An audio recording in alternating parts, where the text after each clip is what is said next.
Esse é o programa Palavras Jurídicas e, continuando a série de entrevistas com os pré-candidatos a prefeito e vereadores do município de São Paulo, eu estou hoje com o senhor Rafael Abud. Ele é administrador e jornalista e psicanalista, empresário e consultor no ramo de artesanatos, diretor sindical com formação política brasileira pela Escola Superior de Sociologia e Política. Como vai? Olá, tudo bem? Parabéns pelo seu programa, com essa iniciativa de estar dando oportunidade para que a população conheça mais de perto quem são as pessoas que estão se apresentando para fazer a grande mudança que eles querem. Então, agora eu quero dar a oportunidade do Rafael, nosso amigo, falar as suas palavras iniciais. É muito importante estar cumprimentando vocês que estão nos assistindo e, principalmente, esse contato que nós estamos tendo, ele não é unilateral, ele é bilateral. Há uma interatividade, você vai receber no final do programa um meio de resposta para passar também suas ideias, para estarmos conversando e alimentando uma esperança de fazermos uma São Paulo melhor, um Estado melhor e um Brasil melhor. Pois é, Rafael. O que o povo espera de um futuro vereador? A política está muito desgastada e a gente sai conversando com as pessoas pelas ruas, Alessandra. Você sabe que precisa ter uma disposição de ouvir o que as pessoas têm a dizer. Tem gente que faz um comentário elogioso. Puxa, que bacana, gente nova, é tudo que nós queremos, conte com a gente. Tem gente que fecha a cara, torce o nariz. Não quero saber de política. Para mim, vocês são tudo da mesma larga. E aí começa uma situação e eu fico pensando. Quando eu encontro alguém que dá essa receptividade e abre as portas, eu então começo a elogiar essa participação. Porque cá entre nós, essa balbúrdia política que está acontecendo na nossa conjuntura econômica, no nosso país como um todo, está despertando o eleitor para um posicionamento. Por quê? Na prática, a população tem uma característica muito reivindicatória, mas não tem nada propositivo. A segurança está ruim, a educação está ruim, mas ninguém levanta uma bandeira propositiva. Poderia ser assim. Aqui na nossa região, poderíamos nos unir e fazermos assim. Né? Ficam esperando um pacote de soluções. Não, esses que estão dispostos a mudar, já estão percebendo que lá em cima, onde estão acontecendo esses problemas, não tem ninguém que não foi eleito. Então, a culpa é nossa, sim, senhor. Nós elegemos, nós votamos. Agora, precisa fazer o voto com comprometimento, o voto com consciência. E precisa ter tempo para conhecer melhor a política. Ah, eu não quero saber de política. Quem não quer saber de política vai ser comandado por quem quer saber.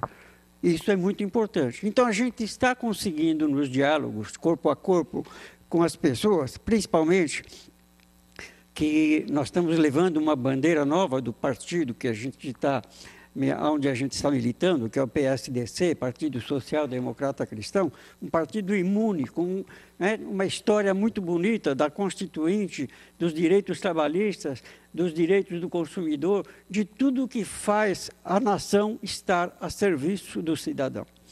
E quando a pessoa torce o nariz e reclama dos políticos, a gente tem que lembrá-lo que a pessoa que não quer saber de política vai votar no dia da eleição porque o voto é obrigatório. Aí, por não ter querido se envolver, nem saber, nem nada de política, abaixa, pega um papelzinho no chão ou então pede para alguém falar o nome que ele nunca conheceu as propostas desse candidato e vota.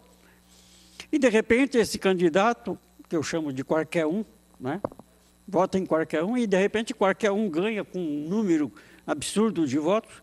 Aí fica lá uma pessoa que foi eleita, não sabe quem votou nele e não sabe para que segmento da sociedade ele vai trabalhar, muito menos que propostas ele vai desenvolver. Aí fica as duas extremidades completamente abertas. Quem está querendo mudanças e quem foi eleito para fazer as mudanças. Que mudanças vão acontecer? Não vai acontecer nada. Como o João Bico falou na entrevista dele, o candidato a prefeito, o pré-candidato a prefeito, que, não havendo essas proposições, mais 4 anos. 4 anos é tempo para burro. 4 anos de sofrimento, de arrependimento.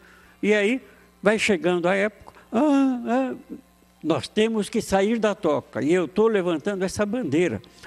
Sair da toca é se interessar, é perguntar, é dar oportunidade, reuniões de pequena monta, com pouca gente, para conhecer mais a pessoa, conhecer mais se a pessoa está realmente preparada para te representar lá, porque depois, no dia a dia, as coisas vão acontecer de uma maneira ou institucionalizada, criteriosa, com a participação da sociedade. Pelo amor de Deus, grave bem essa palavra, com a participação da sociedade. Você tem que participar. Ou vai acontecer a revelia, porque se você participar ou não, as coisas vão acontecer. E qualidade se faz junto. E o que você pode dizer a respeito da nossa situação, das pessoas de rua, do acolhimento e a respeito da nossa saúde municipal? Olha, muito interessante, excelente pergunta. Nós observamos, a pessoa que tem um senso crítico aguçado, observa as coisas que estão acontecendo ao seu redor e é impossível ficar parado. Por quê? Um agente de mudanças tem um lema, tem um comando na mente, tudo menos ficar parado. É impossível ver um consumidor sendo lesado e não levantar uma bandeira de defendê-lo, não pensando em política, mas pensando em fazer com que as pessoas parem de achar que tem que levar vantagem, parem de achar que tem que enganar. Não precisa, é possível viver, prosperar, sobreviver, sendo honesto, sendo sincero. E o povo precisa lutar mais por seus direitos. Então, quando a gente olha andando pelas ruas, você vê ruas esburacadas, uma sequência interminável de buracos. Os meios eletrônicos, do GPS e outros aplicativos, vêm ensinando a gente as trajetórias de como chegar ao destino e vem falando aonde tem buraco.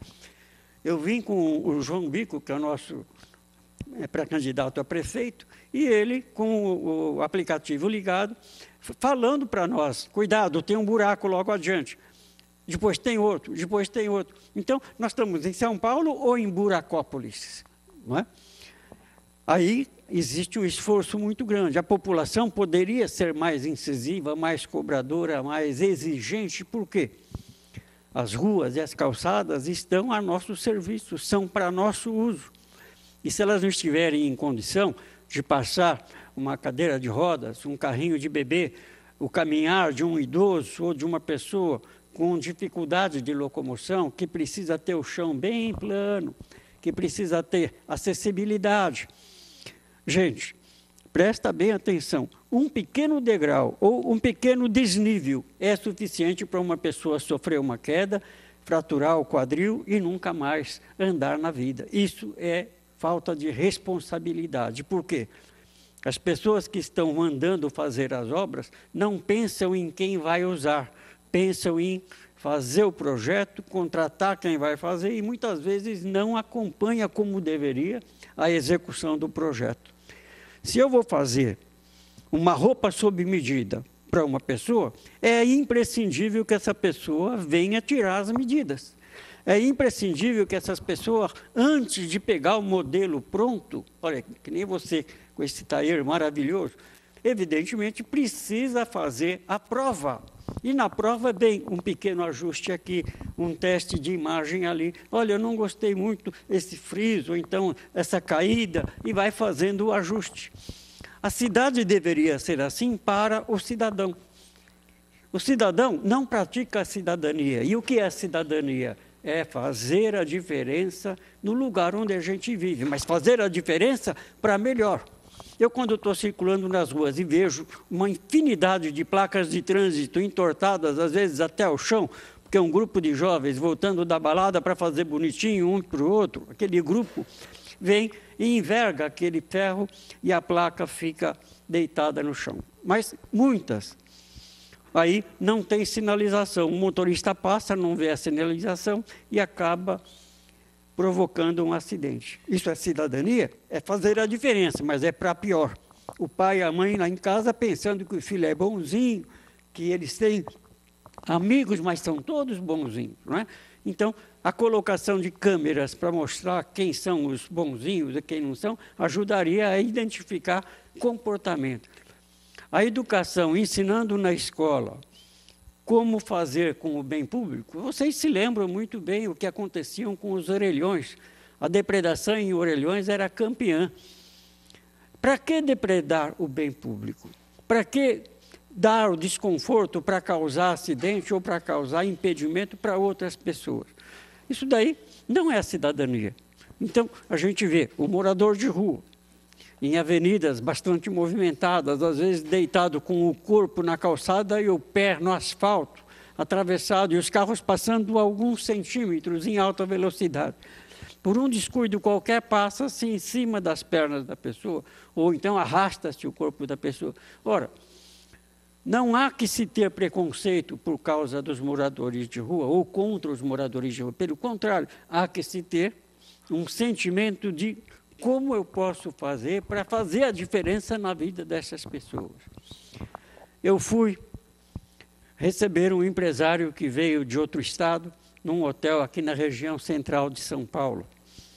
Em frente, tinham moradores de rua se acomodando, era de noite, estavam se acomodando para dormir numa noite muito fria. E, de repente, um deles vem, se aproxima de mim e pede para eu pagar um prato de refeição, que tinha uma senhora ali fazendo umas refeições num carrinho. E eu perguntei o nome dele, e fui conversando com ele, pus a mão nas costas dele e fomos em direção ao carrinho. Só por eu ter feito esse gesto, aquele homem começou a chorar. Ele disse, eu me chamo Reinaldo. E eu falei, você sabe o que significa o seu nome? Sei, sim, senhor.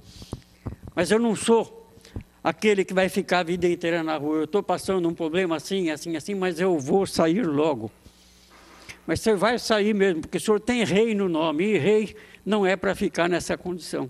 Aquela palavra foi tão forte para aquele homem, que ele assumiu que ele realmente iria fazer tudo para sair daquela vida. Eu falei, conte com a gente. É para isso que nós existimos, não para acusar, para colocar o dedo, porque gente assim na sociedade é o que não falta. Você está passando por um problema, às vezes você não tem força psicológica para lutar. Eu estava conversando sobre isso numa reunião e uma senhora pediu a palavra e disse, aconteceu comigo, estava numa avenida aqui em São Paulo, de repente um senhor muito bem vestido se aproxima, bate no vidro do meu carro, pede para falar comigo, eu abaixo um pouco o vidro, e ele pediu um agasalho, porque ele estava sentindo frio, ele viu que eu tinha uma blusa no banco de trás, ele pediu a blusa.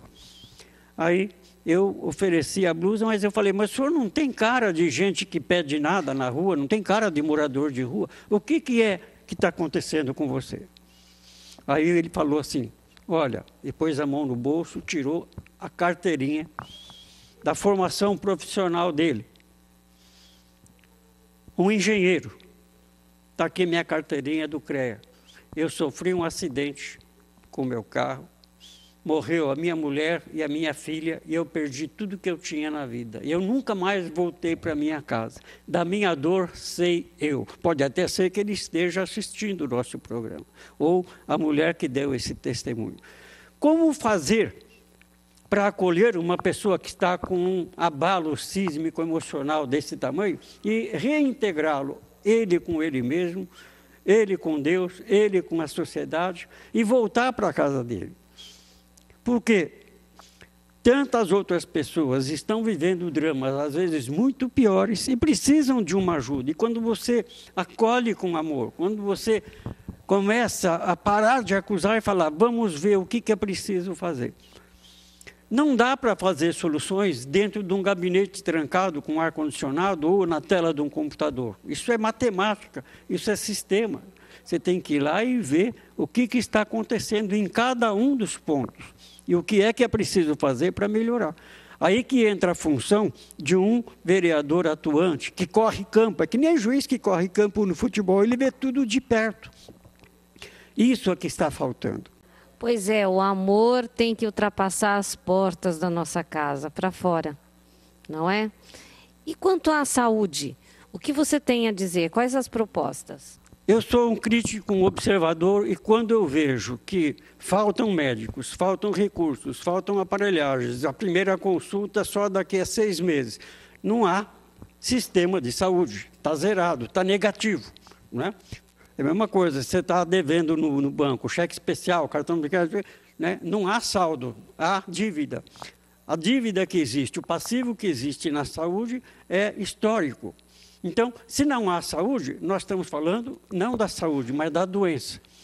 O sistema que está aí fora, ele privilegia a doença, porque não há a saúde preventiva e não há a prática do uso do sistema quando a pessoa está efetivamente precisando. Eu fui passar por um atendimento num posto desses públicos da prefeitura, que tem perto da minha casa, e eu vi tanta gente numa segunda-feira de manhã que eu assustei. Aí eu perguntei para a moça, quando ela me chamou para me atender, quando chegou a minha vez, e perguntei, só por curiosidade, quantos % desse grande número de pessoas que estão aí realmente estão precisando? Ah, o senhor pegou no ponto-chave. 85% a 90% dessas pessoas vêm só por um problema pequeno que eles talvez nem precisassem vir ao posto, mas é talvez para não precisar ir ao trabalho. É um vício que precisa ser corrigido com educação, com disciplina e com punição. Por que não? Como que você vai usar um recurso de alguém que precisa para você que não precisa? Então, a proposta é criar uma metodologia que corrija os erros na origem. Aí você consegue colocar um atendimento, tem gente que precisa do atendimento em casa, tem gente que não precisa. Não dá para ficar todo mundo querendo todas as vantagens. Então, o sistema de saúde é igualzinho o da educação. Se você chega para uma pessoa que está terminando o 1º grau e pede para olhar para um relógio e ver a hora e ela não sabe fazer isso, é porque ela não recebeu instrução. Se você pede para ela escrever uma frase e ela pega a caneta e o papel e não consegue formular uma frase, nós estamos vendo a falência do sistema. Se não há educação, se não há saúde, é preciso reaprender a fazer do zero. É preciso fazer lá do básico. Mas você anda nas ruas, a cidade privilegia mais bicicleta do que gente. Pessoa idosa não tem aonde fazer a travessia. O comerciante que sustenta a prefeitura não tem como abrir a sua porta e receber os seus clientes, porque a ciclovia passa em frente ao estabelecimento comercial. E eu posso ver você falando e acenando a cabeça assim quando eu falo aqui. Porque está assim, não se fez um estudo para ver que prejuízo causaria à população e aos comerciantes que estão naquela região. E ele que banca a prefeitura, que recolhe os impostos, que dá emprego, ele não é considerado. Fala, olha, nós estamos pensando em fazer uma ciclovia, ela deve passar nessa região e tal, e tal. Olha, uma informação simples, um lugar que aqui é só terreno vazio e muro, e do outro lado da rua, comércio. Eu fico observando muitos lugares com essa característica. Mas fizeram a ciclovia em frente ao comércio. E ai de quem fizer uma manobra cruzando a ciclovia. Dependendo do tempo dessa manobra, é multa. Isso daí agride o cidadão. Ele sonha por uma vida normal. Então, se eu quero fazer um projeto para modificar a sua casa, eu tenho que ouvir o que você pensa para ver depois o que dá para fazer. E tem toda uma aproximação da sociedade. O cidadão paulistano, de um modo geral, ele está fechado na sua casa, trancado com grades, travas, trincos, e os assaltantes andando livremente do lado de fora. A prefeitura arbitrando fazer coisas que atrapalham a vida dele. E ele não é consultado, tanto faz como tanto fez. Eu acho isso até uma falta de responsabilidade muito grande, porque se eu dependo do comércio para recolher os meus tributos e eu não dou condição para o comércio ir para frente, é só aluga, passa o ponto, fechado, vende-se, né? Isso não ajuda em nada. Eu preciso ter um esforço exatamente o contrário, um esforço de apoiar o empreendedorismo. Os comerciantes vivem me falando, o que a gente quer? que, em vez de mandar o fiscal vir ver o que está errado para multar, antes mandar uma equipe para ver o que precisa ser feito e o que pode ser feito para melhorar. Linha de crédito, assessoria, apoio. Isso que nós precisamos fazer. Tem tanto estagiário, tem tanto profissional recém-formado em economia, administração, serviço social e outras áreas de especialidade que podiam montar uma equipe multidisciplinar para apoiar o empreendedorismo na cidade. Outra coisa, você vê, moradores sem terra e sem teto agem de uma maneira organizada e conseguem a posse do terreno, conseguem a posse de um prédio, regularizam a sua situação. Nós não saímos da toca e não brigamos pela nossa causa. O buraco de rua fica lá, às vezes, 1 ano. Como resolver essas coisas? Saindo da toca, indo lá e pressionando. Passa a ciclovia em frente ao comércio. Teve gente que reagiu, se uniu e mudaram a ciclovia que passava em frente a uma escola. Todo mundo viu essa matéria nas televisões. É assim que nós temos que fazer. Sair da toca, gente. Enquanto a gente não faz isso, não tem projetos coerentes que rolam na Câmara Municipal. O vereador fica lá para não ficar sem fazer nada e inventa de mudar nome de rua. Mudaram agora o nome do Minhocão. Todo mundo conhece como Minhocão, puseram um outro nome. Não vai pegar. Eu lembro, eu participei, eu vi de perto quando a Avenida dos Eucaliptos, lá em Indianópolis, na região de Moema, aquela região nobre, a Avenida dos Eucaliptos é referência, é a Avenida Paulista da região. Aí um dia mudaram o nome, Avenida Jornalista Fulano de Tal. Era um nome até bastante complicado para pronunciar. A população se revoltou e foi às ruas, e foi brigar. E começou a pôr placa em cima daquela placa. Aqui ainda é a Avenida dos Eucaliptos. Você está escutando, você está assistindo, deve lembrar disso. É isso que nós temos que fazer. Hoje, eles voltaram atrás, hoje não. Naquela época, eles perderam, voltaram atrás e voltou a se chamar Avenida dos Eucaliptos. E fiquei muito contente de ver que o Unidos Venceremos venceu. É assim que nós temos que atuar. Então, nossos projetos. Você falava nos bastidores que gostaria de conhecer algumas propostas. Eu observo que nas feiras livres não tem um lugar para fazer as necessidades, nem o feirante e nem o frequentador. O que custava implantar banheiro químico nas feiras livres? Todos eles pedem isso. Então, eu estou levantando essa bandeira, enquanto eu falo para eles, enquanto eu não conseguir fazer isso, eu não sossego.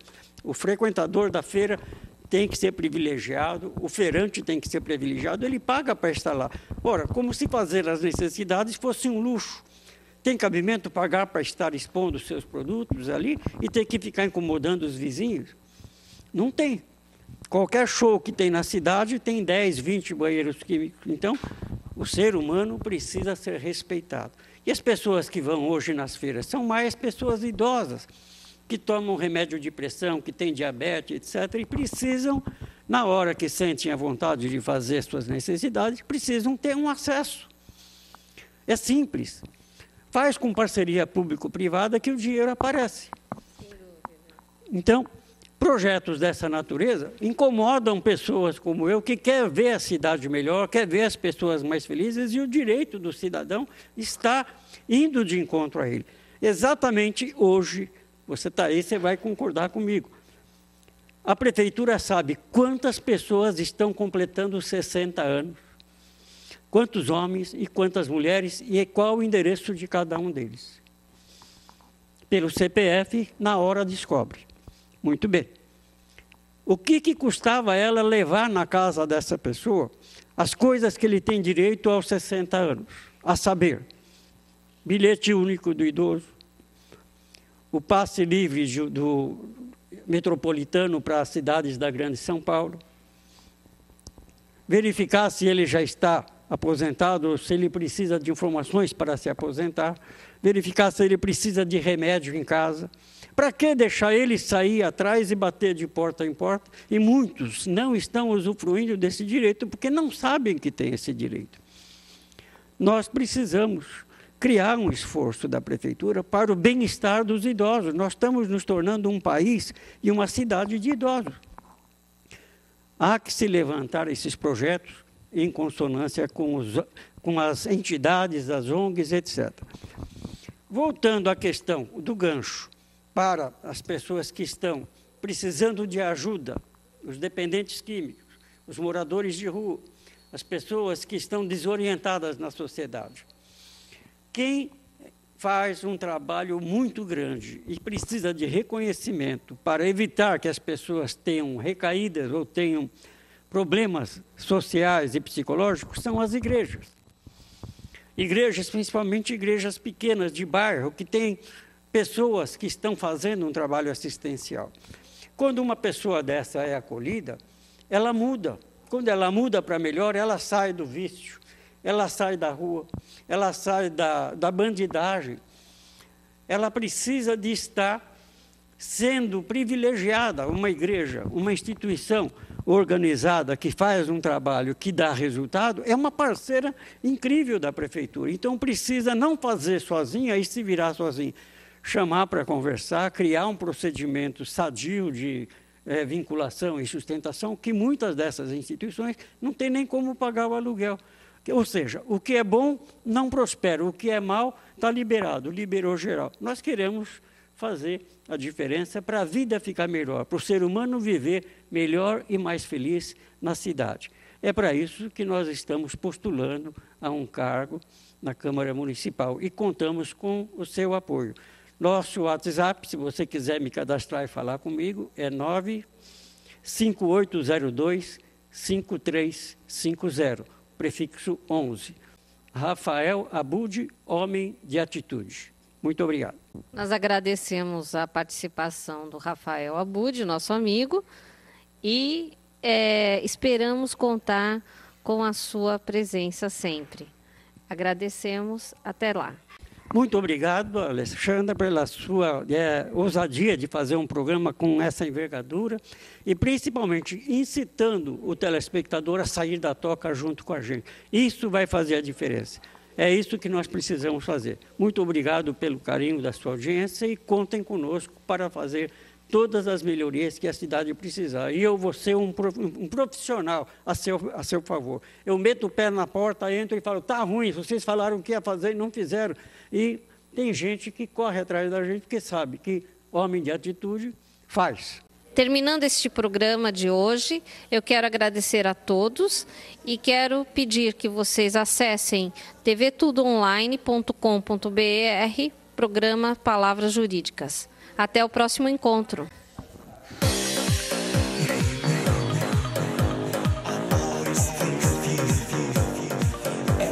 Olá, estamos aqui no evento da Noite de Autógrafos do livro Primeiro Socorro, do Dr. Márcio Marlieri. E vamos entrevistar, então, algumas pessoas. Estamos com o senhor Da Costa, ele é socorrista e vai nos dar uma entrevista. Da Costa, há quanto tempo o senhor conhece o Dr. Márcio? Boa noite. Bem, é uma satisfação muito grande, são quase 4 anos que trabalhamos juntos e, para mim, uma excelente pessoa, excelente profissional, muito conhecedor da área, muito bem desenvolvido em tudo que faz e, o principal, tem amor na sua profissão. Eu acho isso uma das coisas mais importantes na nossa vida, porque quando saímos de casa, saímos com aquela certeza de que vamos trabalhar, porém não sabemos se vamos voltar. Mas a alegria vai estar sempre no coração em salvar, em correr atrás de resolver o problema, sorrindo enquanto muitos estão chorando. A gente vai sorrindo e resolve o problema, volta feliz e satisfeito. Quantos anos de profissão o senhor tem? Aproximadamente 31 anos. Qual o local que o senhor trabalha? Atualmente eu estou na BEM Emergências Médicas e trabalhei também no resgate do aeroporto com o Dr. Márcio e equipe. Muito obrigada. Por nada, disponha. Estamos aqui no evento do Dr. Márcio Marlieri com o Wagner. Olá. Olá. Wagner, você trabalha onde? Trabalho no aeroporto de Guarulhos. Isso. Há quantos anos de profissão você tem? 4 anos. Isso. E há quanto tempo você conhece o Dr. Márcio e o que você pode falar dele? Eu conheço ele há pouco tempo, mas o pouco tempo que eu conheço, só tenho que elogiar, né? Elogiar o doutor, agradecer a companhia no trabalho, né? O profissional que ele é, o que eu estou aprendendo com ele e parabenizá-lo aí pelo livro, né? Pelo lançamento do livro. O que você pode me dizer desse livro? Para nós, assim, né, da área, é um ótimo livro, né? E queremos que quem não é da área conheça, para ver que realmente tem fundamento e é útil, né? Muito útil. E você acha que esse compêndio, ele serve à pessoa que é leiga? Sim, com certeza. A pessoa que é leiga, ela pode absorver muitas coisas do livro, né? Muitas coisas que a gente até se preocupa com isso, em dando palestra em escolas, para pessoas leigas, para quê? Para que eles se conscientizem, né? E vejam que é do interesse de qualquer um pode fazer o que a gente faz no dia a dia. Tá bem, muito obrigada. Por nada. Aqui no evento da Noite de Autógrafos do Dr. Márcio, estamos com o Dr. João Zogaibi. Boa noite, doutor. Boa noite. Há quanto tempo o senhor conhece o Dr. Márcio? 31 anos. Olha, que beleza. Vocês são amigos de turma? Não, nós nos conhecemos num convênio médico em São Paulo, na Comepa, em 1975. E o Marlieri era cardiologista, mas desde aquela época ele já pensava em escrever um livro. E juntando a experiência dele em hospitais, os nossos hospitais, aqui no SATA, no Tite Setúbal. Então eu acho muito justíssimo, né? Esse livro ser de autoria dele. Ele tem todos os méritos. Que ótimo. E o que o senhor pode dizer desse compêndio? Do convênio? Do livro. Do livro em si. Eu só sei o resumo que ele me contou. Eu ainda não folhei. Ainda vou adquirir e vou pegar o valioso autógrafo dele. Que ótimo. E qual a sua especialidade? Clínico geral e médico do trabalho. Olha, que ótimo. Médico do trabalho é muito importante hoje em dia. Bastante. E o que o senhor pode nos dizer sobre a medicina do trabalho na atualidade? O médico do trabalho, ele tem uma responsabilidade muito grande, porque o indivíduo que está na frente dele talvez só vá ver outro médico daqui 2 anos, principalmente se for homem não vai médico, ele vai fazer o exame do trabalho porque é obrigatório. Então o médico do trabalho não pode se resumir a só fazer a medicina do trabalho. Ele tem que fazer uma avaliação clínica, ele tem que orientar aquela pessoa com relação à sua qualidade de vida, à prevenção de doenças. A responsabilidade do médico do trabalho é grande. Infelizmente, não é isso que acontece na maioria dos casos. Vira um procedimento formal, o médico faz uma pergunta, carimba e manda embora. Ok, e por exemplo, como o senhor pode auxiliar aquele trabalhador que vai fazer ou um exame de admissão ou um exame de demissão para sair da empresa? Você tem que avaliar ele num conjunto, né? Na ficha clínica você tem questões que mostram particularidades da vida dele, da saúde dele, dos seus familiares. Então você tem que tomar conta da saúde dele como pessoa, independente se ele está trabalhando, se ele está entrando ou se ele está saindo da empresa. E essa é a orientação. Sim. E o senhor atende aonde? Eu atendo aqui em São Paulo, na rua Loefegrin, 2202. O nome da empresa é Zogaibi Assessoria em Medicina e Saúde no Trabalho. Ok, muito obrigada, doutor. Boa noite. Obrigado.